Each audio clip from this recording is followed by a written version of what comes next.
கலை உலகத்தின் முன்னணி முகங்களே,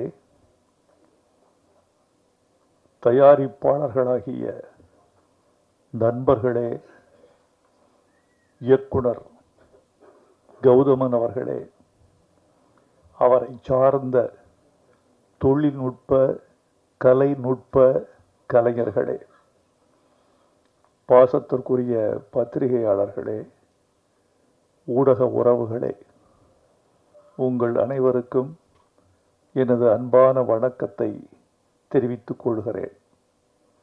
ஒரு 465 கிலோமீட்டர் சாலை வழியே பயணப்பட்டு இந்த விழாவுக்கு வந்திருக்கிறேன். அது ஒரு சாதனை அல்ல, கடமை அல்லது பொறுப்பு என்று நினைக்கிறேன்.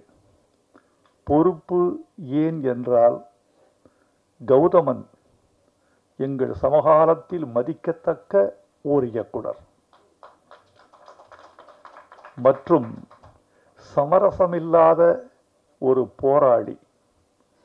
கலைத்துறையில் தமிழ் இன உணர்வோடும் மொழி உணர்வோடும் இயங்குகிறவர்கள் சிலர். அதிலும் அந்த இன உணர்வையும் மொழி உணர்வையும் வணிகத்துக்காக பயன்படுத்துகிறவர்கள் பலர். அந்த வணிக நோக்கம் இரண்டாம் பட்சமாகவும் லட்சிய நோக்கம் முதல் பட்சமாகவும் திகழ வேண்டும் என்று தன்னை அர்ப்பணித்து கொண்டு அதற்காகவே தன்னை கரைத்து கொண்டிருக்கிற இயக்குனர் கௌதமன் எனக்கு பிடிக்கும். என் சகோதரன், என் இளைய தம்பி என்று நான் கௌதமனை கொண்டாடுவேன். அதனால் கௌதமன் வெற்றி பெற வேண்டும், அவர் படைப்புக்கு அவர் இட்டிருக்கிற உழைப்பு கொண்டாடப்பட வேண்டும் என்பதற்காக நான் வந்திருக்கிறேன். நான் இந்த விழாவில் வந்து பேசுவதனாலோ அவர் பெருமைகளை இங்கு உச்சி முகந்து உகந்து பாராட்டுவதனாலோ இந்த படத்திற்கு பெரு வெற்றி கிடைத்துவிடும் என்று நான் நினைக்கவில்லை. இந்த படத்தின் வெற்றியில் எனக்கும் பங்கிருக்கிறது என்று சொல்லிவிட்டு போகவே நான் வந்தேன். மற்றபடி ஒரு படத்தின் வெற்றி என்பது இந்த மாதிரி விழாக்களால் தீர்மானிக்கப்படுவதல்ல, இந்த மாதிரி ஒரு பத்திரிகை சந்திப்புகளால் மட்டுமே தீர்மானிக்கப்படுவதல்ல. இன்றைக்கு திரைப்பட உலகத்தினுடைய நோக்கும் போக்கும் ரொம்ப துன்பப்படுகிற நிலையில் இருக்கிறது என்பதை நீங்கள் அறிவீர்கள். எனக்கு முன்னாலே பேசிய தயாரிப்பாளர் நண்பர் ஓர் அழகான கருத்தை சொன்னார். 200 படங்கள் வெளிவருகிற பொழுது 10 படங்கள் தான் வன்முறையற்று இருக்கின்றன என்ற கருத்தை சொன்னார்.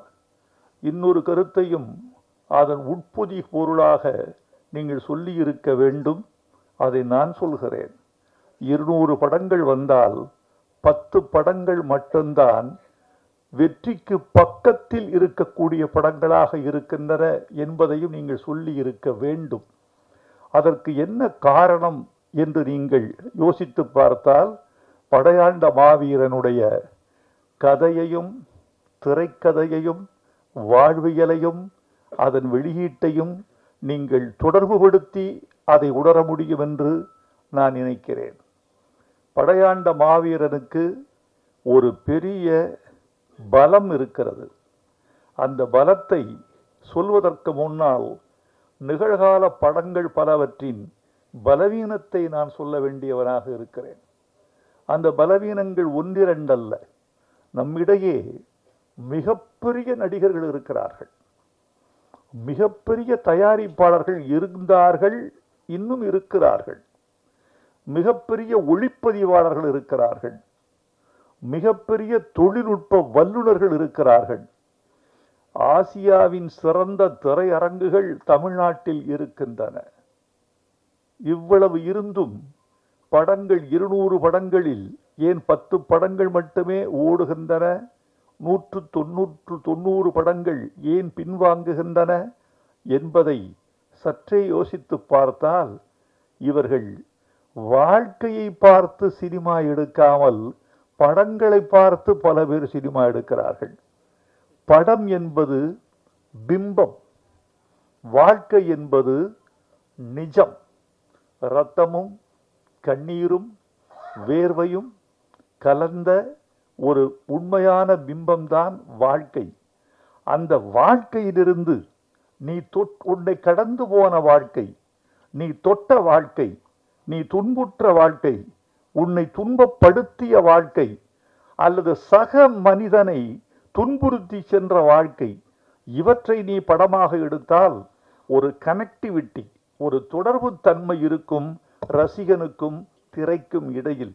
அந்த தொடர்பு தன்மை அருந்து போனதனால், அந்நியப்பட்டு போனதனால், வாழ்க்கையோடு சம்பந்தமில்லாமல் போனதனால் பல படங்கள் அந்நியப்பட்டு போய்விட்டன என்று நான் நினைக்கிறேன். இன்னொரு முக்கியமான செய்தி, தங்கர் பச்சான் போன்ற தீவிரமான திரைக்காதலர்கள் அறிவார்கள்.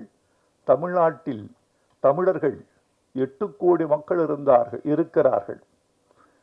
6 கோடி பேர் இருந்த பொழுது ஒரு 75 விழுக்காட்டு மக்கள் திரைப்படம் பார்த்தார்கள். 7 கோடி பேர் வருகிற பொழுது அது 60% குறைந்து விட்டது. 8 கோடி பேர் இருக்கிற பொழுது சினிமா பார்ப்பவர்களின் எண்ணிக்கை ஒரு 35-40 லட்சமாக குறைந்து விட்டது. இது என்ன காரணம் என்று கேட்டால், திரைப்படத்தை பார்ப்பதற்கான காதல் இருந்தது போய்விட்டதா என்று நமக்கு சொல்ல தெரியவில்லை. ஆனால் சினிமா தொழில்நுட்பத்தால் துண்டாடப்பட்டிருக்கிறது. கவியரசு கண்ணதாசன் சொல்லுவார், தம்பி, மீன் தண்ணீருக்குள் சுவாசிக்கிறதே உனக்கு ஆச்சரியமாயில்லை? எனக்கு அது கூட ஆச்சரியமில்லை. தண்ணீரில் சுவாசிக்கிற மீன் தண்ணீரிலேயே குழம்பாகி உயிர் விடுகிறதே, அதுதான் எனக்கு ஆச்சரியமாக இருக்கிறது என்பார். தொழில்நுட்பத்தால் வளர்ந்த சினிமா தொழில்நுட்பத்தாலேயே தன்னை தாழ்வு செய்து கொள்வதும் அல்லது மெல்ல மெல்ல ஓர் ஓரமாக அழுகி கொண்டிருப்பதும் வருந்தத்தக்க செய்திகளாக நான் நினைக்கிறேன். எல்லோரும் இருந்தார்கள் என்று சொன்னேன் அல்லவா?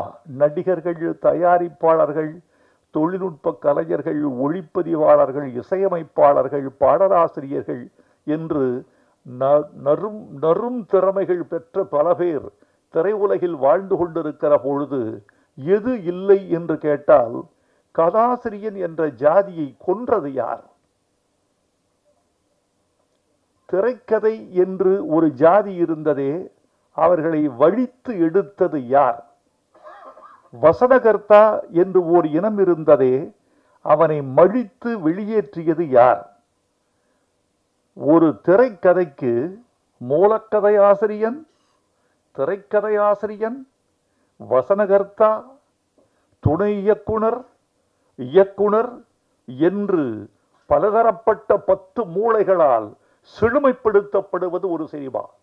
இந்த 10 மூளைகளால் செழுமைப்படுத்தப்பட வேண்டிய சினிமா, செழுமைப்படுத்தப்பட்ட சினிமா, அப்படி இருந்தும் தோல்வி கண்ட சில சினிமா, ஆனால் 10 மூளைகளால் இயக்கப்பட்ட போது பெரும்பாலும் வெற்றி கண்ட சினிமா இன்று தோல்வி அடைவதற்கு காரணம், தமிழர்கள் திரையுலகில் திரை அரங்கத்திற்கு சென்று பார்க்கிற எண்ணிக்கை குறைந்து விட்டது. இந்த நம்பர் ஆஃப் ஆடியன்ஸ் என்று சொல்லப்படுவது குறைந்து இருக்கிறது. ஒரு திரையரங்கில் 760 இருக்கைகள் இருக்கின்றன. முதல் படம் முதல் நாள் ஒரு பெரிய படம் வெளியாகிற பொழுது நான் கேட்கிற கேள்வி, திரையரங்கத்தில் எத்தனை இருக்கை? 760. எத்தனை பேர்? இருக்கையில் இருப்பவர்கள் எத்தனை பேர்? 210. பெரிய படத்துக்கு இது முதல் காட்சிக்கு 210. இதற்கு காரணம், தமிழர்கள் எண்ணிக்கை உள்ளே வருவது குறைந்து விட்டதா? சினிமாவை பற்றிய பிரமை முடிந்து விட்டதா? சினிமா என்ற ஒரு பெரிய மாயாஜாலம், அதை விட்டு தமிழர்கள் வெளியே வந்து விட்டார்களா? ஒரு மணமேடையில் ஒரு மணமகன், மணமகள் 2 பேரையும் வீடியோ எடுத்து, இவன்தான் அஜித், அந்த பெண் தான் திரிஷா, இதைவிட நீங்கள் என்ன சினிமா எடுக்க முடியும்? நாங்களே எடுத்துக் கொள்கிறோம், நாங்களே எடிட் செய்கிறோம், நாங்களே பின்னணி இசை சேர்க்கிறோம், நாங்களே போட்டு பார்த்து கைதட்டி கொள்கிறோம். நாங்கள் எடுக்கிற சினிமா ஒரு திருமண வீட்டில் நாங்களே சினிமா தயாரிக்கிறோம், நீங்கள் என்ன சினிமா தயாரிப்பது என்று சினிமாவின் ரகசியம் உடைந்து விட்டதா, சினிமாவின் பூடகம் போய்விட்டதா என்றெல்லாம் கேட்க வேண்டியவர்களாக இருக்கிறோம். கதாசிரியன் வேண்டும், கதை இலாக்கா வேண்டும், வசனகர்த்தா வேண்டும், திரைக்கதை ஆசிரியன் வேண்டும். இன்றைக்கு சில இயக்குநர்களை பற்றி கேள்விப்படுகிறேன், தன்னுடைய துணை இயக்குநர்களுக்கு கூட கதை சொல்வதில்லை. கதை இல்லை என்பது வேறு விஷயம். வைத்துக் கொண்டா வஞ்சகம் செய்கிறேன், இருந்தால் சொல்லி இருப்பேனே என்று அவர் கருதக்கூடும். நான் என்ன சொல்கிறேன் என்றால், வைத்திருக்கிறார்கள் சொல்லவில்லை என்றால் என்ன தெரியுமா, என் ரகசியம் இவன் வழியாக வெளியே போய்விட்டால், ஏப்பா ஒரு ரகசியம் ஒருவன் மூலமா போவதனால உன் படம் அழிந்து போகும் என்றால் அந்த படத்தை நீ எடுத்தால் என்ன, எடுக்காவிட்டால் என்ன? மகாபாரதத்தை 100 பேர் எடுக்கலாம், 100 பேரும் சரியாக எடுத்தால் 100 பேரும் வெற்றி பெறுவார்கள். ராமாயணத்தை 1000 பேர் எடுக்கலாம், 1000 பேரும் சரியாக எடுத்தால் 1000 பேர் வெற்றி பெறுவார்கள். கதை கடைசி பாமரனுக்கும் தெரிந்த கதைதான். ரொம்ப ஆச்சரியமா இல்ல? ஒன்று சொல்றேன், உங்களுக்கு வியப்பா இருக்கும். இந்தியாவில் 2 இதிகாசங்கள், ஒரு இதிகாசம் மகாபாரதம், இன்னொரு இதிகாசம் ராமாயணம். இந்த 2க்குமான அடிப்படை வேறுபாட்டை பார்த்தீர்களா? ஒருத்திக்கு 5 பேர் என்பது ஒரு இதிகாசம், ஒருவனுக்கு ஒருத்தி என்பது இன்னொரு இதிகாசம். ராமனுக்கு சீதை, சீதைக்கு ராமன், இது ஒரு இதிகாசம். திரௌபதிக்கு 5 கணவர்கள் என்பது இன்னொரு இதிகாசம். அட பாவிகளை, எதை நம்ப சொல்லுகிறீர்கள்? 2 இதிகாசங்களும் வெற்றி, 2ம் இந்திய பண்பாட்டில் ஆன்மீக பாஷையில் சொல்வதானால் இந்திய பண்பாட்டில் 2 இதிகாசங்களும் 2 கண்கள் என்று சொல்லக்கூடியவர்கள் இருக்கிறீர்களே, அது வேறு. இது வேறு. வேறு வேறான 2 கதைகள், வேறு வேறான 2 உள்ளடக்கங்கள் எப்படி 2ம் வெற்றிகரமான கதைகளாக நாட்டில் நிலவுகின்றன, உலவுகின்றன என்று கேட்பதற்கு பதில் இல்லை. எனக்கான பதில், 2க்குமான காரணத்தையும் 2க்குமான காரியத்தையும் இதிகாச ஆசிரியன் சரியாக புனைந்திருக்கிறான் என்று சொல்ல வேண்டி இருக்கிறது. அப்படித்தான் ஒரு திரைக்கதை செய்கிறவன் அந்த காரணத்தை நியாயப்படுத்தக்கூடிய காரணத்தை செய்தால் தோல்வி படமும் வெற்றி படம்தான். ஒப்புக்கொள்ளாத காரணங்களும் ஒப்புக்கொள்ளத்தக்கவைதான். ஆதலால் தோழர்களே, இந்த படத்தில் படையாண்ட மாவீரனில் எனக்கு இருக்கக்கூடிய நம்பிக்கை என்னவென்றால், இது வாழ்க்கை, ரத்தம், கண்ணீர், வியர்வை, ஒரு உண்மையான போராளியின் போராட்ட கதை. அதனால் இதில் கற்பனைகளுக்கு இடமில்லை, விதண்டாவாதங்களுக்கு இடமில்லை. இதில் இருக்கும் நிஜம் இந்த படத்தை காப்பாற்ற வேண்டும் என்று நான் நினைக்கிறேன். நான் வாழ்த்துவதனாலேயே ஒரு படம் வெற்றி பெறுவென்றால் எல்லா விழாக்களிலும் என்னையே அழைத்திருப்பார்கள். நான் மட்டுமல்ல, ரஜினிகாந்த் வாழ்த்தினால் எல்லா படமும் ஓடும் என்றால், அவர் படம் பார்த்தாலேயே எல்லா படமும் ஓடிவிடும் என்றால், எல்லா படத்திற்கும் அவரையே அழைத்து நாம் எல்லா படங்களையும் போட்டு காட்டலாம். அப்படி ஒரு 10 பேர் இருந்தால் ரொம்ப வசதி. அப்படியெல்லாம் அல்ல. இந்த படத்தினுடைய வெற்றி என்பது படத்தை பொறுத்தது, பார்க்க வருகிற தமிழர்களை பொறுத்தது என்றுதான் நான் கருதுகிறேன். படத்துக்கும் பார்வையாளனுக்கும் மத்தியில் படைத்தவன் எவனும் நிற்க முடியாது, இடமில்லை. இவனுக்கும் இந்த திரைக்கும் இந்த பார்வையாளனுக்கு மத்தியில் கடவுளே வந்தாலும் கூட கன்வின்ஸ் பண்ண முடியாது. அதை அவன்தான் பண்ணணும், இவன் தான் பண்ணணும். அதை நம்முடைய கௌதமன் செய்திருப்பார் என்று நினைக்கிறேன். எனக்கு இன்னொரு நம்பிக்கை கௌதமன், நான் எழுதியிருக்கேன் தமிழ் படங்கள்ல நிறைய ஃபோக்லோர் என்று சொல்லக்கூடிய நாட்டுப்புற கதையாடல்கள், மலையூர் மம்பட்டியான், கரிமேடு கருவாயன், இன்னும் சில படங்கள் இப்படி வந்திருக்கு. இந்த 2 படங்களும் அமோக வெற்றி. கரிமேடு கருவாயன் மதுரையில் வாழ்ந்த பாத்திரம். மலையூர் மம்பட்டியான் சேலத்தில் வாழ்ந்த பாத்திரம். சந்தன வீரப்பன் சந்தனக்காட்டில் வாழ்ந்த பாத்திரம். இப்படி வாழ்ந்த பாத்திரங்களின் அசகாய சூரத்தனங்கள் என்றைக்குமே மக்களால் கொண்டாடப்படும். அப்படித்தான் இந்த படையாண்ட மாவீரன் படமும் கொண்டாடப்படும் என்ற நம்பிக்கையால், என் பழைய நம்பிக்கையால் இந்த படம் வெற்றி பெறும் என்ற நம்பிக்கையை நான் உங்களுக்கு ஊட்டி செல்கிறேன். வெற்றி பெற வேண்டும் என்று நான் விரும்புகிறேன். இது வெற்றி பெற்றே தீரும் என்றெல்லாம் நான் போலி வாக்குறுதிகள் கொடுத்துவிட்டு செல்ல வேண்டும் என்று விரும்பவில்லை. ஒலிபெருக்கிக்கு முன்னாலாவது மனிதன் உண்மை சொல்ல வேண்டும். நல்ல விஞ்ஞானிகள் இருந்தால், நான் அடிக்கடி சொல்லுவேன், நல்ல விஞ்ஞானிகள் இருந்தால் ஒரு ஒலிபெருக்கி கண்டுபிடிக்க வேண்டும். நீங்கள் என்ன பொய் சொன்னால் அவன் மூஞ்சியில் ஷாக்கடிக்கிற ஒரு ஒலிபெருக்கி இருந்தால் நாட்டில் பல நன்மைகள் நடந்துவிடும். முதல்ல பாராளுமன்றத்தில் வைக்கிறோம், சட்டமன்றத்தில் வைக்கிறோம், பொது மேடைகளில் வைக்கிறோம். அதை பொய் சொன்னால் அது முகத்தில் வந்து ஷாக்கடிக்கும். அவருடைய அலைகள் உண்மைக்கு மட்டும்தான் அது ஏற்றுக்கொள்ளும், பொய்யை ஏற்றுக்கொள்ளாது என்று வைக்க வேண்டும். எனவே நண்பர்களே, எனக்கு இன்னொரு நிறைய சொல்லலாம் உங்ககிட்ட.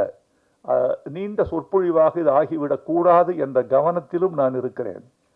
கௌதமன் வீட்டுக்கு வந்த பொழுது, கௌதமன் எப்போ வந்தால் நீ வரலாம்ப்பா, நம்ம வீடு நீ வாப்பா. கௌதமன்ட்டு எனக்கு ஒன்றும் பெரிய வியாபார பேச்சுவார்த்தையோ இவ்வளோதான் பணம் கொடுக்கணும், நீ கொடுக்கறத வாங்கிக்கிற, நீ கொடு, கொடுக்கும்போது கொடு, கொடுக்கறத கொடு. ஏன்னா அவன் தமிழன், உண்மையான தமிழன். தமிழ்நாட்டில் பிறந்ததால் மட்டுமல்ல தமிழன். தமிழ்நாட்டில் பிறந்ததெல்லாம் தமிழன்னு நினைக்காதீங்க. நிறைய ஆடு மாடு கோழி நிறைய பிறக்குது. தமிழ்நாட்டில் பிறந்ததெல்லாம் தமிழன் அல்ல. இன்னொரு தமிழனுக்காக தன் உயிரில், உடம்பில், வாழ்வில், பொருளில் எவன் பங்களிப்பு செய்கிறானோ அவன்தான் தமிழன். அப்படிப்பட்ட பங்களிப்பு செய்யக்கூடிய வீரன் நம்முடைய கௌதமன். ஆனா பழகி பார்த்தா குழந்தை மாதிரி இருப்பார், வெளியே பார்த்தா வீரன், களத்தில் வீரன், அணைத்து கொண்டால் குழந்தை, அப்படி இருக்கார்.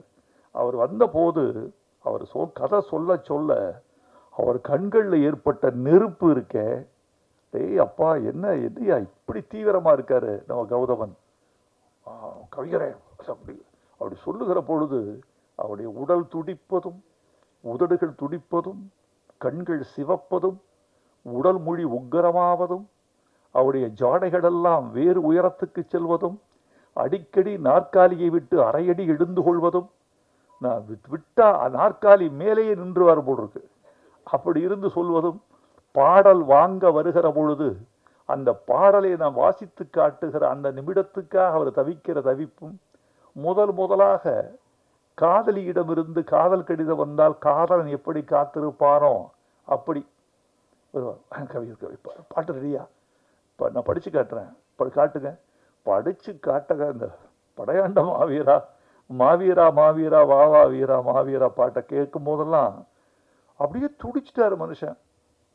நான் அப்படி நினைச்சேன், எனக்கு பல பாடல்கள் கூட ஒரு 7000 பாட்டு கொடுத்துருக்கோம், வந்திருக்காங்க பல பேர். இதுல 90 பேர் உணர்ச்சி இல்லாம வாங்கிட்டு போவாங்க. நான் உங்ககிட்ட ஒன்று கேட்டேன், நீங்க ஒன்று கொடுத்துட்டீங்க, இது என் கடமை, அது உன் கடமை, பார்ப்போம் இது என்ன ஆகுதுன்னு பார்ப்போம். படிச்சு கூட பார்க்க மாட்டாங்க. படிச்சு காட்டினா வானத்தை பார்த்துட்டு இருப்பாங்க. சுவரில் பள்ளி இருந்தால் அதை ரசிப்பார்கள், படித்து காட்டுகிற விஷயத்தை ரசிக்க மாட்டார்கள். அப்படியெல்லாம் நிறையா இருக்கு. நான் அதெல்லாம் எப்படி தெரியுமா நினைச்சுக்குவேன் தெரியுமா?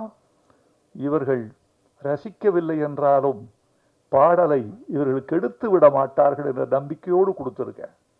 ஆனால் என்னிடம் வாங்கிய பாட்டை, இந்த ட்ரெய்லர் பார்த்தேன், தீ பிடிக்கிற ட்ரெய்லர், ரொம்ப பிரமாதமா இருக்கு. எழுதியிருக்கேன், நதியில் குளித்தது போதும், இனிமேல் குருதியில் குளித்து வாவா, பொடி நடை போட்டது போதும், இனிமேல் புலிநடை போட்டு வாவா, ஆதி தமிழின் அடையாளமேவா, ஆதிக்கம் அழிக்கும் படையாளமேவா, ஆரவனை உன் இடுப்பில் கட்டு, 1000 யானையை கால்களில் கட்டு. கைதட்டி எழுந்துட்டான். 1000 என்னையா வழி இது? 1000 யானையை கால்களில் கட்டு. இப்படிப்பட்ட ஆட்களுக்கு தான் அழுது. சில பேர் நீங்க நினைப்பீர்கள், நீங்க பாலச்சந்திரனுக்கு நல்லா எழுதுவீங்க, பாரதி ராஜாவுக்கு நல்லா எழுதுவீங்க, ரஜினிகாந்துக்கு தான் நல்லா எழுதுவீங்க, எங்களுக்கெல்லாம் எழுத மாட்டீங்கன்னா சில பேர் கேட்குறாங்க. எனக்கு ஆச்சரியமா இருக்கும். அப்படியான்னு. அது என்னன்னு கேட்டீங்கன்னா, நான் அப்படிலாம் நினைக்கிறது இல்லை. எல்லாவற்றிலும் வைரமுத்து என்று பெயர் வருகிற போது நான் என் பெயரை காப்பாற்றிக் கொள்ளவே நான் துடிப்பேன். இது யாருக்கு எழுதி கொடுத்தோம் என்று வருவதில்லை, எவ்வளவு பணத்துக்கு வாங்கினோம் என்று வருவதில்லை, எவ்வளவு குறைத்து கொண்டோம் என்று வருவதில்லை, எவ்வளவு அவமானம் உள்ளே இருக்கிறது என்பது தெரியாது. இது தெரியுமா முக்கியம்?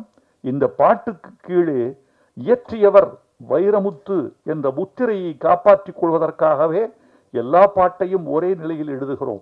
யாருக்கு தெரியுமா நல்ல பாட்டு வரும்? எவன் ஒருவன் ரசிக்கிறானோ அவனுக்கு நல்ல பாட்டு வரும். தங்கர் பச்சான் ரசிப்பார் பயங்கரமா. பயப்பான ரசிப்புன்னா கொஞ்சம் நெஞ்ச ரசிப்பு இல்லை. அவர் களவாடிய பொழுதுகளில் எழுதுகிற பாட்டெல்லாம் அவர் கொண்டாடி தீர்த்துருவார். இவர்களெல்லாம் வெற்றி பெற வேண்டும் என்று நினைக்கிறேன். இதில் இந்த மாதிரி பாடல்கள்லாம் நிறைய இருக்கு. எரிமலை பொடிபட, எதிரிகள் அடிபட, கோடைகள் வழிபட, ஏழைகள் வழிவிட, எழுந்த மாவீரன் நீயேதான். இந்த பாட்டு வரிகள்லாம் பார்த்துட்டு இந்த தமிழில் இது அராக அடிகள்னு பேரு. இந்த தனனன தனனன தனனன தனனன தனனன தனனன தனனன, இது அராக அடிகள்னு பேரு தமிழ்ல. சிலப்பதிகாரத்தில் இந்த வரிகள் அடிக்கடி வரும், காணல் வரியில வரும். இந்த சந்தத்தில் எழுதினால் நன்றாக இருக்கும் என்று எழுதினேன். நான் நினைத்தது படித்தது, அவர்கள் ஏற்றுக்கொண்டார்கள். இந்த பட்டாம்பூச்சி பாட்டுல 2வது சரணத்தை நீங்க கவனிக்கணும். அந்த பெண் சொல்றா, என்கிட்ட ஒண்ணுமே இல்லைங்க, நீங்க என்ன ரொம்ப காதலிக்கிறீங்க, நேசிக்கிறீங்க, மாணிக்கம் இல்லை, மணி வைரம் ஏதும் இல்லை, கட்டழக தவிர என் காணிக்க ஏதும் இல்லை. டவுரி கொடுக்க முடியாது உங்களுக்கு நான். என் டவுரி என் அழகை தவிர ஒண்ணும் இல்லை. அதை விட பெருசு, அழகை விட ஒரு பெண் ஒரு ஆணுக்கு, ஒரு குடும்பத்துக்கு தரக்கூடிய உயர்ந்தபட்ச பரிசு என்ன தெரியுமா தோழர்களே? வைரமுத்து படையாண்ட மாவீரா படத்தில் வெளியீட்டு விழாவில் இப்படி சொன்னான் என்று சொல்லுங்கள், எங்கள் தாய்க்குலம் புலகாங்கிதம் அடையும். நான் சொல்றேன், நான் உனக்கு தருவதற்கு ஒன்று வைத்திருக்கிறேன். பொன்னல்ல, பொருள் அல்ல, மாணிக்கம் அல்ல, வைரம் அல்ல, பிக்ஸ்ட் டெபாசிட் அல்ல, நிலம் அல்ல. உனக்கு தருவதற்கு ஒன்று வைத்திருக்கிறேன், என் கற்பு. அதுக்கு இணையா வேறொன்று இருக்க முடியுமா? ஒரு பெண் கற்போடு உள்ளே வருகிறாளே, தன்னுடைய திண்மையோடு உள்ளே வருகிறாளே, சொல் திறம்பாத தன்மையோடு உள்ளே வருகிறாளே, அதற்கு இணையான ஒரு பரிசு பொருள் உண்டா?